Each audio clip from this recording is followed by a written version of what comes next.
Hello दोस्तों, नमस्कार। आज के इस वीडियो में हम अगला जी के अभ्यास सेट संख्या 21 लेकर आए हैं, जिसमें पहला प्रश्न है, किस दर पर भारतीय रिजर्व बैंक वाणिज्य बैंकों से धन उधार लेता है।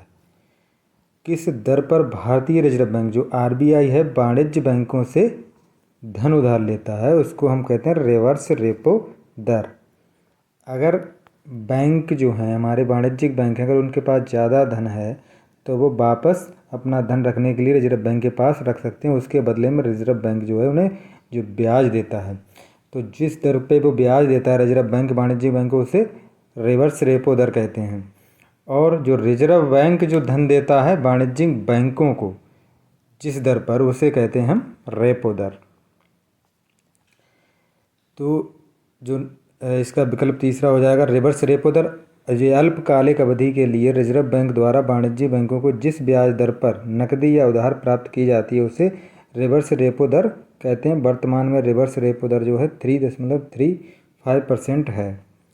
रेपो दर जो है अल्पकालिक आवश्यकताओं की पूर्ति हो जिस ब्याज दर पर वाणिज्यिक बैंक जो है वो रिजर्व बैंक से नकदी प्राप्त करते हैं, उधार लेते हैं, वो उसे हम रेपो दर कहते हैं, जो वर्तमान में 6.5% है। अभी 6.25 से 6.5 पिछले ही मौद्रिक नीति में मार्च में की है, और अभी जो जून में की है उसमें उसने कोई बढ़ोतरी नहीं की है। और बैंक दर क्या होती है? बैंक दर जो होती है ये होती है, बैंक दर वह दर है जिस पर केंद्रीय बैंक जो है यानी आरबीआई व्यापारिक बैंकों को प्रथम श्रेणी की प्रतिभूतियों पर ऋण सुविधाएं प्रदान करता है। वर्तमान में बैंक दर 5.15% है। अब आता है एसएलआर, स्टेशनरी लिक्विडिटी रेट या सामयिक तरलता अनुपात जिसे कहते हैं।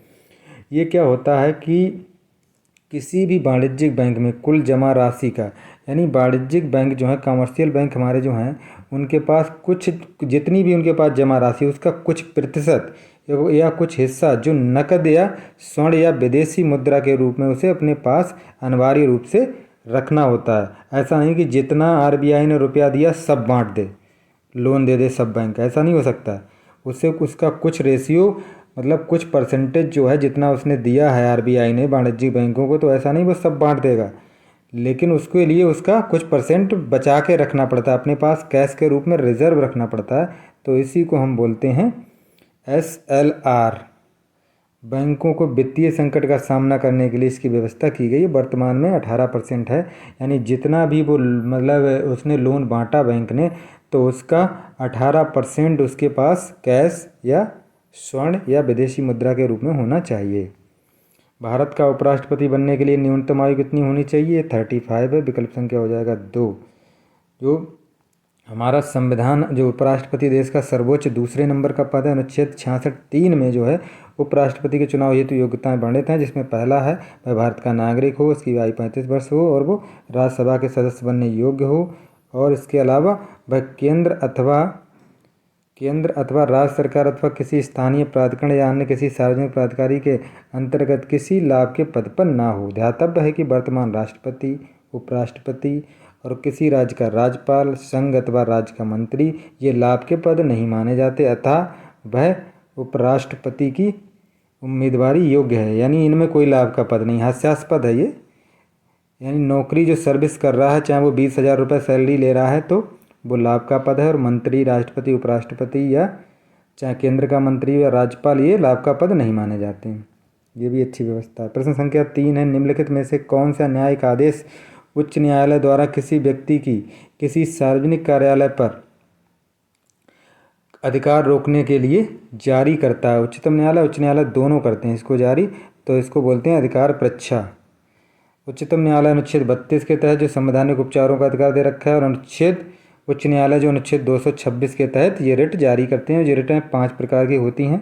कौन कौन सी होती हैं? सबसे पहले बंदी प्रत्यक्षीकरण, परमादेश, प्रतिबंध, उत्प्रेषण और अधिकार परीक्षा। न्यायालय द्वारा किसी व्यक्ति द्वारा सार्वजनिक कार्यालय में दायर अपने दावे की जांच के लिए जारी किया जाता है, अतः ये किसी व्यक्ति द्वारा लोक कार्यालय के अवैध अधिकार ग्रहण करने को रोकता है। 4 है, चंद्रगुप्त मौर्य का पुत्र कौन था? चंद्रगुप्त मौर्य का पुत्र, चंद्रगुप्त मौर्य का पुत्र जो था वो बिंदुसार था, यानी बिंदुसार का पिता चंद्रगुप्त मौर्य था।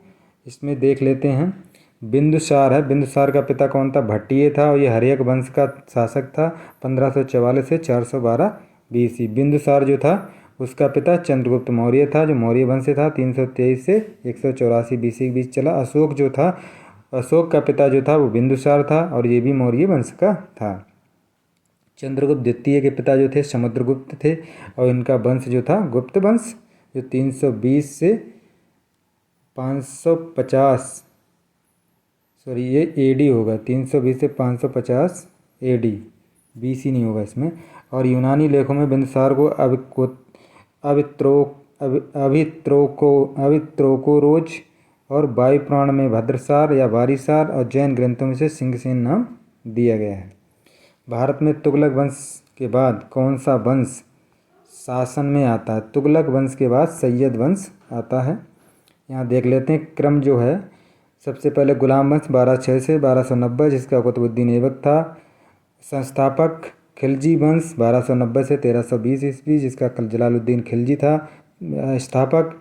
और तुगलक वंश 1320 से 1414 तक, ये गयासुद्दीन तुगलक था इसका संस्थापक। सैयद वंश का संस्थापक खिजर खां था जो 1414 से 1451 के बीच रहा। लोदी वंश जो था 1451 से 1526, इसको बहलोल लोदी ने स्थापित किया और 1526 के बाद हमारा मुगल वंश स्टार्ट हो जाता है जब बाबर आया था।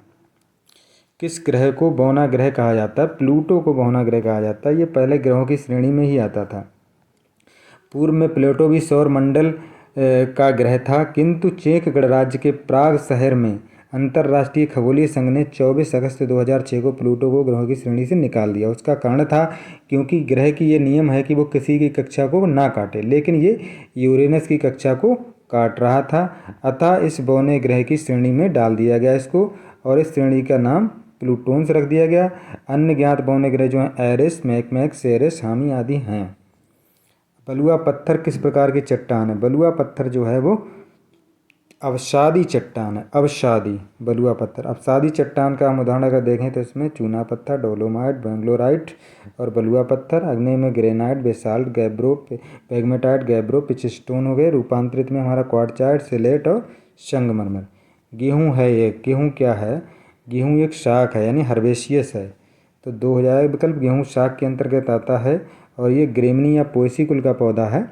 गेहूँ घास कुल का 1 वर्षीय पौधा है जिसका वंश टेटिकम है, इसका वैज्ञानिक नाम टेटिकम एस्टिवम होता है। एस्टिवम इसकी जाति है। गेहूँ के दाने में सामान्यतः 8 से 15% प्रोटीन, 67 से 75% कार्बोहाइड्रेट, 1.5% वसा, 2% खनिज पाए जाते हैं। गेहूँ में ग्लूटेन नामक की प्रोटीन अधिक मात्रा में होती है जिसके कारण रोटी बनाने की जो क्वालिटी होती है, जो आटे में जो लसी आती है वो किसके कारण आती है? ग्लूटेन के कारण। रोटी मेकिंग उसकी जो कैपेसिटी है वो ग्लूटेन के कारण ही होती है। इतनी अच्छी रोटी और किसी की नहीं बनती, वो ग्लूटेन के कारण ही बनती है। गेहूँ में विटामिन B1, B2, B6 और विटामिन E पाए जाते हैं। इन विटामिनों की पिसाई के समय जब गेहूँ की पिसाई होती है तो उसमें ह्रास हो जाता है।